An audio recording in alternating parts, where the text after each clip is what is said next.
Welcome to the Twin Bill Podcast. I'm your host, Scott Bolohan. I just went to games 1, 3, and 5 of the World Series. And as a Yankee Stadium tour guide, this was not an ideal outcome for me. But one of the things that really stuck out about being at the games was just how everyone recognized it was truly a special experience. People were getting there early, taking pictures, asking if they could take pictures for other people. I had long conversations with the strangers next to me at each game, including 2 Dodger fans at Game 1 who were really awesome. Baseball may not be the preeminent sport in America anymore, but the World Series is still magical. And that's what Shadows of Glory is about, telling unknown or overlooked stories from World Series past. I had a great time talking to Dave Brown about his book and about this year's World Series. Enjoy. Welcome to the podcast, Dave. How you doing today? Good. How about you, Scott? Thanks for having me on. It's been a crazy week for me with the World Series and everything, and flying around the country. But yeah, I'm doing okay. I'm doing okay right now. I'm recovering. Yeah, game 5 had to be painful. You know, it was so much joy after Aaron Judge hit that home run. I was like, oh, all the demons are gone. I think we're the favorites now, and then just the way it went down. And we'll talk about this. We'll get there. We'll get there. I had a great time. I'm not gonna lie. I had a great time. It could have been better, but I had a great time. Anyways, the book, Shadows of Glory. Where does this idea start for you? Well, it just brief background. I've been a baseball junkie since I was 8 years old, and Jeff Rodarmer, my co-author, we met in college, Gettysburg College, Central PA, became fraternity brothers, late 70s. And, our love of baseball helped, bond us. And we've been, best friends since. And the thought was the World Series, of course, baseball's biggest event. And there's so many iconic World Series moments, such as Don Larson's perfect game and Bill Mazeroski's home run to win the 1960 series and Reggie's heroics in the 77 series. And they are all great, memorable moments, but they have been written about and talked about so much. We thought we would focus on lesser known stories, things that maybe even hardcore baseball fans were not aware of. And, we came up just through a lot of research and 18 stories going back to 1918 when Babe Ruth and the Spanish flu and World War I intersected, up until 2016 when the Cubs finally broke their 108-year drought and won the World Series. And, some of them are heartwarming stories, real feel-good stories. And some are just heartbreaking, extremely tough losses for teams and specifically players that had an integral role. And there's some outrageous stories. There's some that are just amusing. And so it's a little bit of everything. And it was just a thrill to research and write this book, especially doing it with a longtime friend and baseball guy. Yeah, I think that's why everyone joins a frat, is to eventually write a World Series book with one of your frat brothers. But that's amazing. That's a really great story. Was that a challenge working with a friend like this? No, not at all. Because he's such a good guy. We're on the same wavelength. He's so knowledgeable about baseball. And I've done some other books over the years. A book about Steve Carlton's amazing 72 season when he won 27 for the last place Phillies. And I had such high regard for Jeff's opinions that I would send him draft chapters and say, hey, what do you think? Do you think that could be tweaked a little bit? So, here, initially, I had told him about the book and the book idea, and he thought it was really good. He had just retired from a long career in sales, and he was like, well, let me just step back and, I'll help you in any way I can. I'll read your chapters and so forth. And there was another guy who was involved briefly, and then it just didn't work out. And then Jeff's like, listen, Mike, it's meant for me to get in and actually collaborate on you with this book. and then he started writing some chapters, and it's been great. It just, we get along so well, That's awesome. and we find that there's just very few people. There's a lot of people out there that are big baseball fans, but we really just devour the stats and the stories, and it was labor of love completely. What is the first World Series you remember? 1968. I was born. Oh, a Yeah. good one. Yeah, Yeah. yeah, that was absolutely very good. Yeah, no question. I was born in 1960, and I was, turned 8 in October, and that was an epic series, and it did end up in our book, and it's just the Cardinals with the great Bob Gibson have a 3-1 lead in that series, and it looks like a sure bet they're going to win, and then the Tigers rebound and win the last 3 games, and yeah, we included that story in the book because we've heard so much about Bill Buckner's blunder in the 1986 series. It's a shame, really, because he had such a great career and so many people remember him just for that error on Mookie Wilson's ground ball. But in the 68 series, you have Curt Flood, Gold Glover in center field for the Cardinals. Outstanding defensive center fielder. And then it's a tie game in the 7th inning of Game 7 with Gibson facing Mickey Lolich, and the Tigers have 2 on and 2 out, and Jim Northrup hits a fly ball. And listen, this was a lot tougher than Aaron Judge's ball. Sorry to pick on Aaron, but it's something that it's amazing because Aaron would catch that ball 99 out of 100 at least. Oh, I just figured because we're talking about a center fielder missing a fly ball. Yeah, I was gonna say, thankfully, no one makes mistakes in the World Series anymore. So, but jeez, unbelievable. But no, I didn't know the Curt Flood story, and like I know a decent amount about that World Series. We talked to Willie Horton last year, so I know a decent amount. I didn't know the Curt Flood story. That was great. It was really really interesting. Well, thanks. Yeah, he just the ground was a little bit wet, and he broke in briefly, and then he lost his footing going back, and it was over his head, and it was ruled a triple. It wasn't ruled an error. He didn't get his glove on the ball, but he acknowledged after the game that he really should have caught the ball. And Bob Gibson, in so many words, said, "Yeah, Curt usually catches that ball."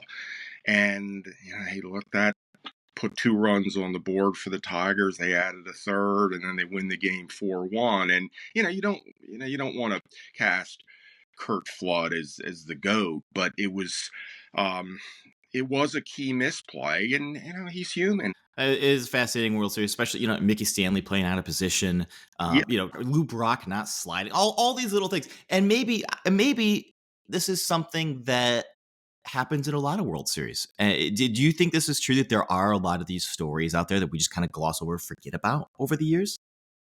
yeah, I think definitely. Like, yeah, we do. We'd have a main idea for a story, such as 1978, when the Yankees beat the Dodgers and Brian Doyle played such a big role.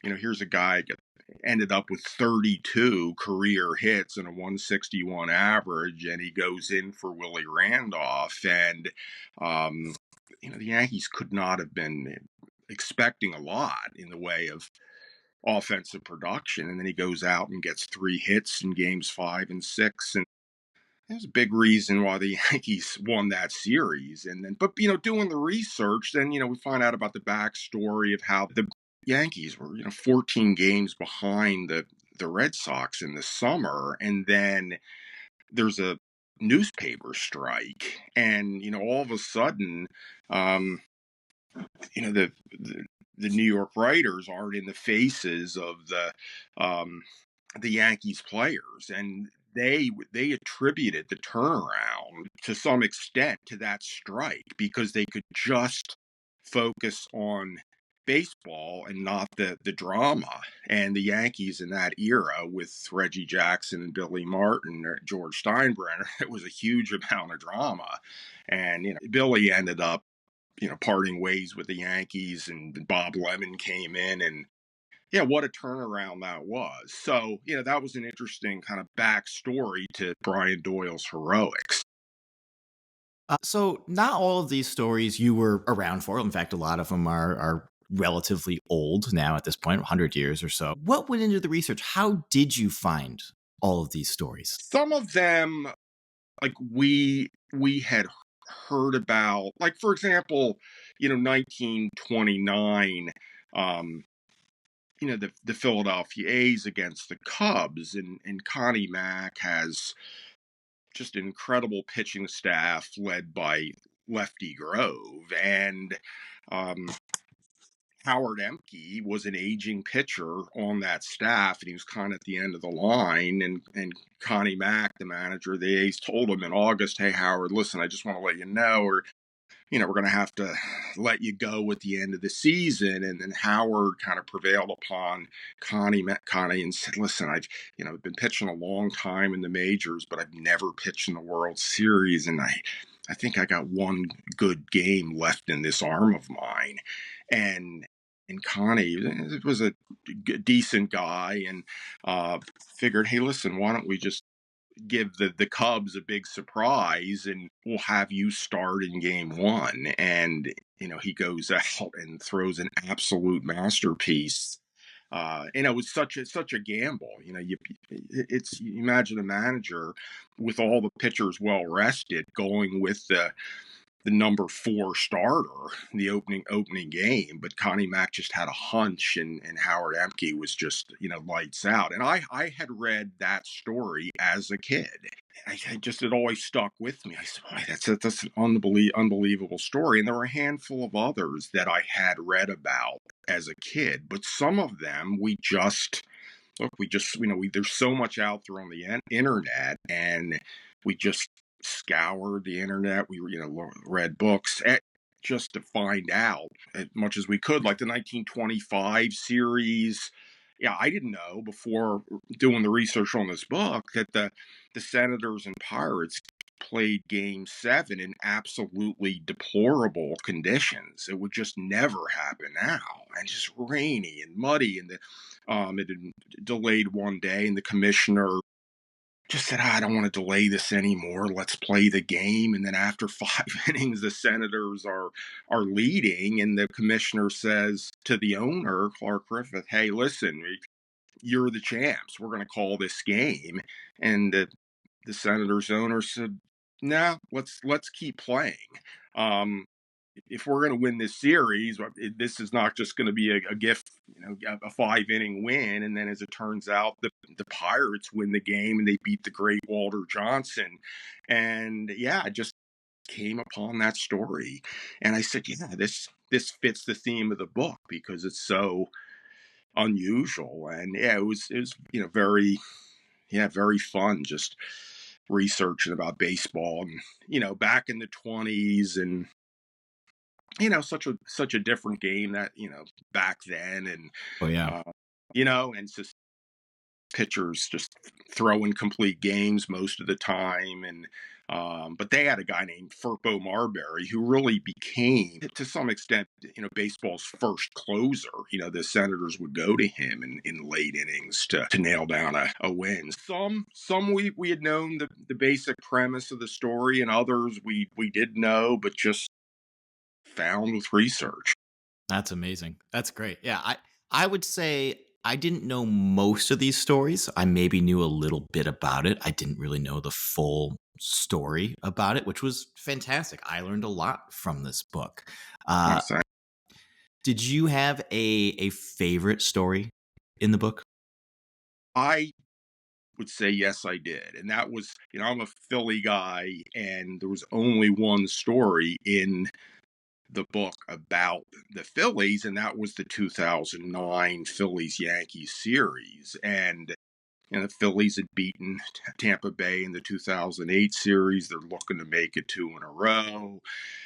Their team is loaded with Ryan Howard and Chase Utley and Jimmy Rollins and Cole Hamels. And at the trade deadline in '09, they make a nice trade. They pick up Cliff Lee from the Indians, who had won the Cy Young Award in '07. And, Lee comes over and he fits in. He's a fan favorite, winning games and helps, nail down the division for the Phillies. And then they go to the World Series, and Charlie Manuel naturally names him as the game one starting pitcher, and Cliff had never pitched in a World Series before. So, game one at Yankee Stadium, and the Phillies, the team, is staying at a midtown Manhattan hotel.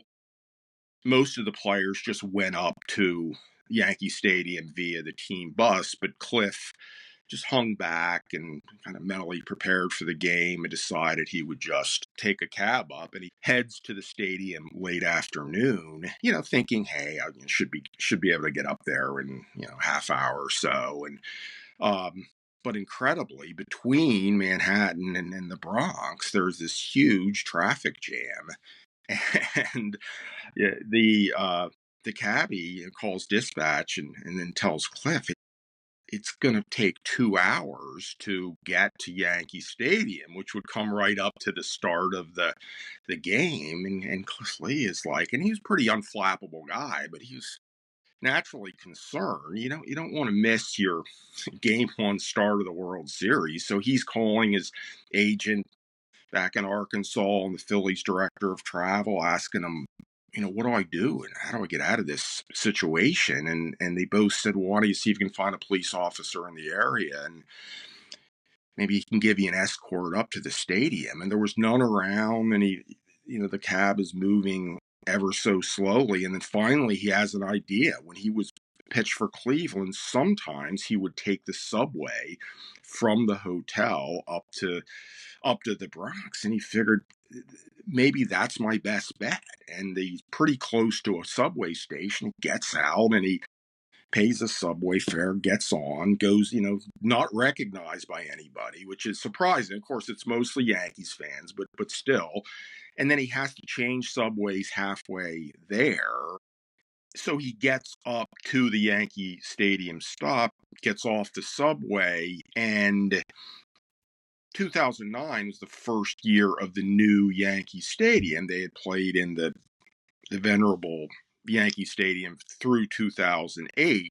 And when Cliff had taken the subway before, he knew exactly where the players' entrance was to the old Yankee Stadium, but the new Yankee Stadium, he just could not locate it, and he walked around and just could not find it, and he was frustrated. And so he calls the Phillies director of travel again and said, "I'm here, but I don't know how to get in." And he said, well, listen, there's a McDonald's right across the street from Yankee Stadium. Why don't you go stand in front of the McDonald's and we'll send somebody out to get you? And that's what happens. This is also where I meet people, for the record. This is like, oh, we'll meet at the McDonald's. Yeah. Yeah, it's a good meeting spot. That's funny. Yeah, sure. And but Cliff is late arriving, and his teammates are, God, where have you been? And he's like, well, it's a long story. And he just gets ready and, takes his warm up pitches, and, the game starts. And what's remarkable about that is I think some pitchers in that situation might have been thrown off their game by all that pregame chaos. But then, Cliff went out and he's facing an absolutely formidable Yankees lineup with Derek Jeter and Mark Teixeira, who we were able to talk to and about his recollections of that game, and Alex Rodriguez. It's just a tremendous lineup.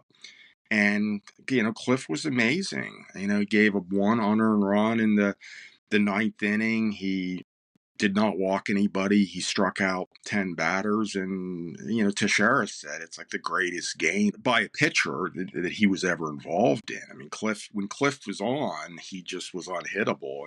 And so it just is an amusing story with that backstory, that he was able to pitch so brilliantly under those unusual circumstances. You were able to get Mark Teixeira to write the foreword to the book. How did that come about? That was fantastic. Yeah, well, thanks. Like Jeff and I always liked the story of the 1973 A's Mets series where the A's owner Charlie Finley tried to throw off um, his reserve second baseman Mike Andrews from the roster after he committed a couple of errors in the 12th inning, and it was just outrageous behavior by Finley, and he ended up getting reinstated. And then when he pinch hit at Shea Stadium, he got a standing ovation, which was it's not too common for a New York crowd to give a visiting player standing ovation. Um, That was my favorite story in the book. I thought that was great. Yeah. yeah, well, thanks. It is incredible, and um, but we were able to talk to Sal Bando, the third baseman and the captain of the team, which was we really enjoyed that, and Sal said that he'd be happy to write the foreword. Um, which was nice. And then, at some point we wanted to interview somebody from the 2009 Yankees, and Mark Teixeira, such a nice guy, was happy to do the interview and talk about that the season and the series. And then sadly Sal Bando got sick and he's since passed away, so we went back to Mark and asked him, hey, would you uh, consider writing the foreword for us? And he said, sure, I'd be happy to. And we sent him a few chapters to read, and he seemed to take a liking to the book, and then he just wrote a nice foreword and talked about how you know stories are what makes baseball the fascinating game that it is. And so that was really much appreciated by him. Yeah. A very good more than 400 home runs. He was a great player. It's funny. I went to game one of this World Series out in LA, and there were three Yankee jerseys. And I pointed this out to my brother. There were three Yankee jerseys that we saw a lot of. It was Jeter, Judge, and then the third one, which I had never seen this popular, it was Mark Teixeira. Yeah, and I think it's because of the '09 World Series, like the '09 season, the '09 World Series, and Teixeira was just like the number 3 guy in LA, and I couldn't believe it. So when I saw he did the forward to the book, like, oh, this is perfect. This is symmetry. This is all coming together here. This is great. I suppose on that note, as I kind of mentioned here, I did go to 3 of these World Series games. From your perspective, is there a story you could have written about from this World Series? And I know it just happened, but is there something from this World Series that is notable, or you think that we will remember, or is worth writing about? Well, I was certainly thinking about that, and of course, one of the things that stands out is you have 1988. Kirk Gibson limps up to the plate in the bottom of the ninth inning, 2 outs, 1 run down, and he hits this incredibly dramatic game-winning two-run homer off Dennis Eckersley. And Jeff's and my thought was that was one of those moments, like the Mazeroski home run and Larson perfect game, that iconic moment that it was. We wanted to shy away from featuring it in the book because it's been written about so much. People know it. Yeah, sure. Yeah. People absolutely know that. But then when it's almost eerily similar circumstances, 36 years later, bottom of the ninth inning, Freddie Freeman, who's been battling an ankle injury, comes up with 2 outs and the bases loaded and hits that dramatic grand slam. And just the symmetry there was so unusual. That's something that really could have been the basis for a chapter. It's just hard to believe the way that unfolded. And I mean, another thing that if it happened, I think this could have formed the basis for a chapter is, look, it looked like the Yankees were going to win game 5, and there was a chance that they could have gone back to LA and won the last two. And if they won four straight after losing the first three, of course, that's never been accomplished in World Series history. And that might have been something we would have included in the um in you in the book. It was a strange World Series because you had this was supposed to be the Otani and the Judge World Series. This was, Yeah. the two big titans, and Otani obviously gets hurt right away. Game two, he's hurt and he's he's looking like Napoleon out there on the bases, holding his arm as he's running and stuff. And Judge just has this miserable postseason. He finally picks it up Yeah. in that last game, and then he drops the ball. He literally drops the ball. And I've thought a lot about this too. Like, what do we remember about this World Series? Freddie Freeman, incredible. That game, I told you before we started recording here, that was the best game I've ever been to in my life. And obviously, I'm very invested in the Yankees winning this. And when he hit that ball, I just smiled. I was like, "That's incredible." That's like this is a legendary moment I just saw. That is a walk-off grand slam in the World Series. Oh my gosh. Yeah, just incredible. But then a lot of it is that game five. It's that fifth inning, I think, is how we will remember that, especially if the Yankees, I don't think they're going back to the World Series anytime soon right now, especially if Soto's not back. Yeah. And that'll be kind of a haunting moment. Maybe, and I was wondering if you had any idea about this. I was like, is this the worst inning in World Series history? It has to be right up there. There's no, you got two errors, and then you have a big mental error by Cole, and that could have gotten the Yankees out of the inning. And it was remarkable how that unfolded. He was throwing a no hitter going into that, and I was aware of, like, oh, I might see a no hitter today, because he looked like he had the stuff for it. Like, everything was kind of, his pitch count was low. He's at like 50 pitches, maybe something like that. It's like, oh my gosh, this could be real history here. And then just, it was real history, but in the complete opposite way, just the complete unraveling.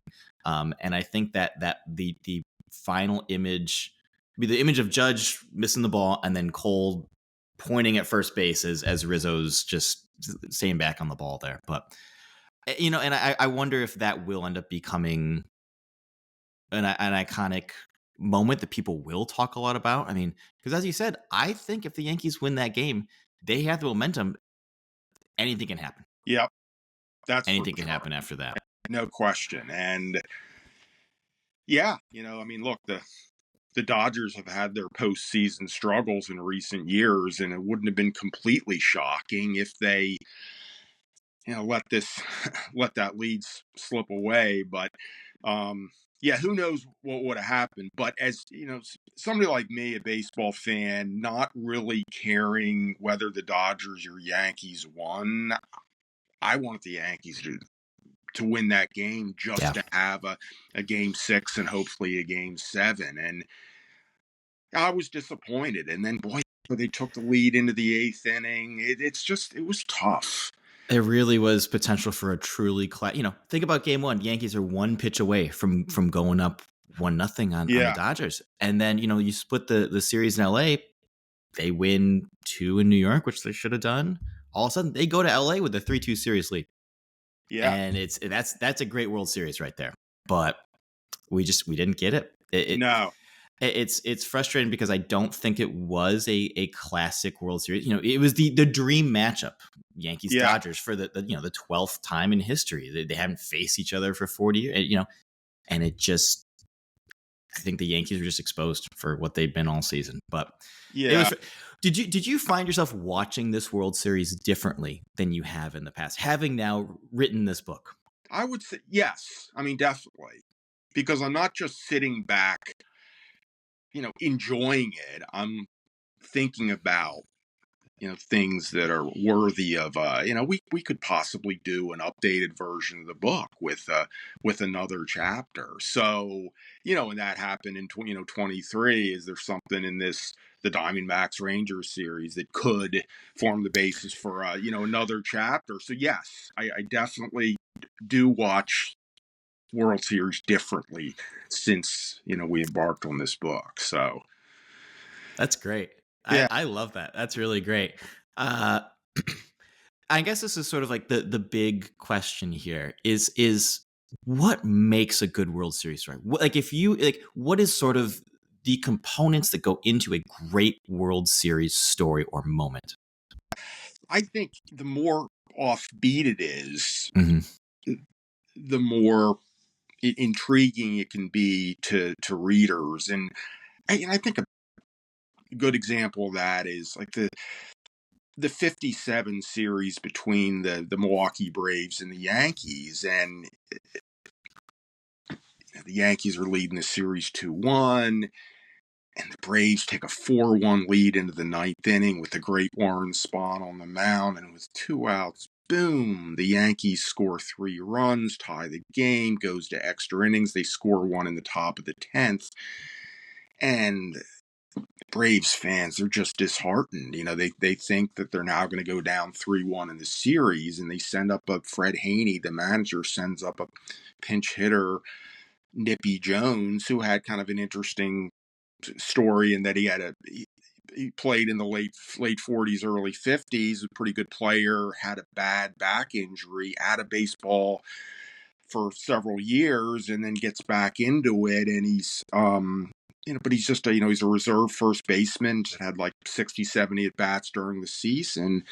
And there's a low inside pitch, and he starts to go to first base, and the umpire calls him back, and he says, "Nah, the ball hit me in the shoe." And then, boom, the ball, hits the backstop, comes back, and he picks it up and shows it to the umpire. And says, "Look, there's shoe polish on it. This proves that the pitch hit me." And the umpire says, "Yeah, I guess it did. You get, take first base." And they send in a pinch runner. Nippy doesn't appear in the series again. He doesn't appear in the majors again. But that unusual moment seemed to trigger the Braves, and all of a sudden they rally, score 3 runs, win that game, and then they beat the Yankees in the series in 7 games.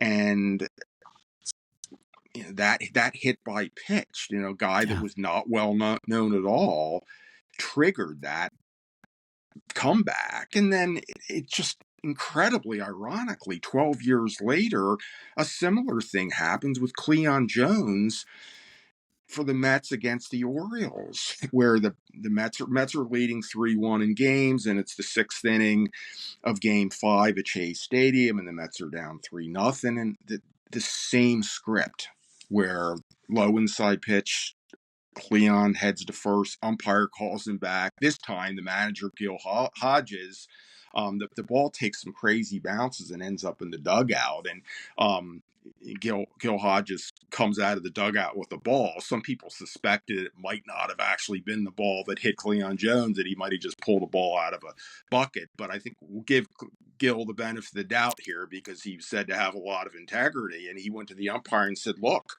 the ball has shoe polish." And once again, the umpire changed his initial decision. Cleon got first base. Don Clendenon hit a homer, and it was just a spark. And the Mets, of course, win the game in the World Series. So you got 2 players named Jones 12 years apart, where shoe polish plays a big role. I find that just so interesting. Well, Dave, this has been awesome. I've had a great time talking to you. Thank you so much for coming on today. Yeah, appreciate it, Scott. It's been so fun talking about baseball and the book and the World Series in general. It's been tremendous. And just want to say that to your listeners, if anybody wants to learn more about the book, maybe is interested in ordering a copy, our website is shadowsofglorybook.com, and they click on and take a look. And I think it's a fun read for baseball fans. Definitely. And hey, I know the World Series just ended, but we got Christmas coming up here too. So That was Dave Brown, co-author of Shadows of Glory, which is out now. To close us out, we have Devon Balwit reading her poem from our 17th issue.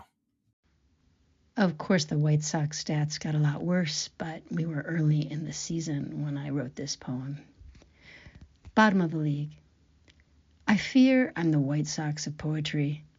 -79 run differential, -343 a game.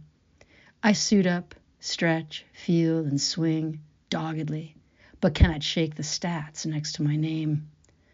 I start at no disadvantage. My payroll puts me in the middle of the pack. Still, something eludes me in the batter's box. The grease ball jumps my glove, the stands emptier each inning. Luckily, there's the game for the game's sake. The stadium lights over the green field, the dugout with its comforting fug, the rueful butt slaps en route to the showers. Someday I'll catch a break. There are worse things a body could fail at. Tomorrow I'll be back, dreaming of cheers and claps. We talk to people in and around baseball literature every week on the podcast and publish around 50 writers every year in the Twin Bill Literary Journal. You can support us on Patreon. Until next time,